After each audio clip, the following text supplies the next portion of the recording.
واقعہ آپ حضرات نے پڑھا ہوگا سورہ البروج کے اندر،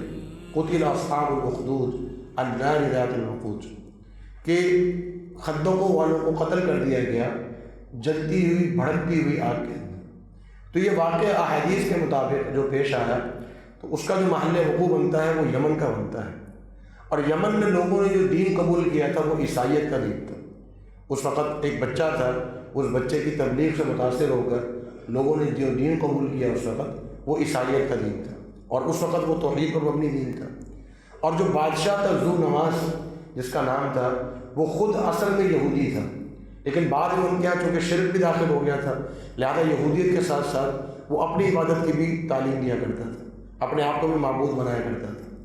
تو اس نے، اس ذو نواس نے جو دراصل یہودی تھا، عیسائیوں کو خندقوں میں ڈال کر آگ جلا کر اس میں ان کو قتل کروا دیا، جس واقعے کا ذکر اللہ رب العالمین نے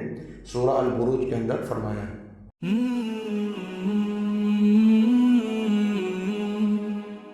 سبسکرائب کریں اور بیل آئیکن پر کلک کریں تاکہ آپ کو بر وقت ہماری ویڈیوز کا نوٹیفیکیشن مل سکے۔